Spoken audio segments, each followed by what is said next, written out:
am here at the Epson booth at ISE 2024. I'm here with Graeme Davidson again. He and I just did a booth tour.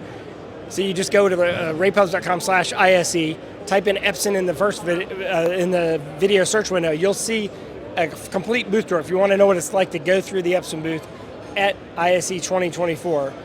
But I'm going to do a quick interview with you, Graeme, because I want to get your impressions of how the EMEA market has done. You know, in 2023, the whole year we were told we were going to hit a big recession. It never really happened yet. I mean, never really kind of fully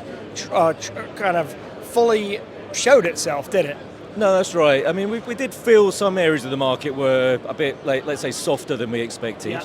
But you know, overall, we've seen particularly experiential markets and so on doing very well. Corporate's doing well at the moment. It's actually coming back quite well after COVID, because we had a bit of a lull. Oh, not a bit of a lull, big lull then, and you know, that's really coming back as well. But no, the market feels quite buoyant at the moment, actually. Yeah. And how do you feel about 2024? Do you think it's going to be a big year for you?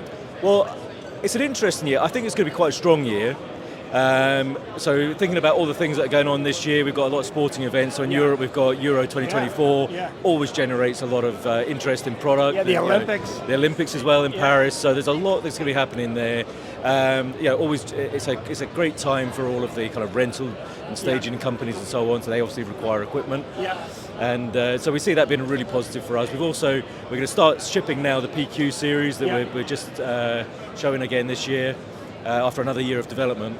And I really think this is the time where we're going to see 4K really come to the fore in projection. So I agree. It's been on the periphery a little bit, but I think now is the time where we can feel it already. The momentum is building, lots of interest in it, and I think this will be a transformational year for that. Yeah, and also, you know, it's interesting. When Microsoft introduced Front Row last year, they did it with a projector. It was interesting. They didn't do it with flat panel displays. And I think that really plays in well, because you've got a number of products that are built specifically for the 21:9 aspect ratio. Absolutely, and you know, I think, as I said in another interview with you earlier, projection is the ideal technology for it, because you can do that wide aspect. You don't have to have a seam or anything in the image. It's just fully. You also don't have to figure out how to get it inside of the elevator. Exactly. I was just going to say, you can do it with a panel, but it's big, it's heavy. It's not easy to transport around. All these sort of things. So you know, we really see this as a great opportunity for us, and you know, we're getting a lot of interest from Microsoft's partners as well. They wanted to talk to us a lot more about projection, which is a really good sign, because you know they're taking it seriously as a very valid technology for Teams rooms. And one last question. You just came off a big education show. How's that market doing? I would say generally the education market's doing very well. Some regions are, I mean, there's different levels of maturity in some countries more than others, but overall it's doing well. Europe has plenty of funding going into education at the moment.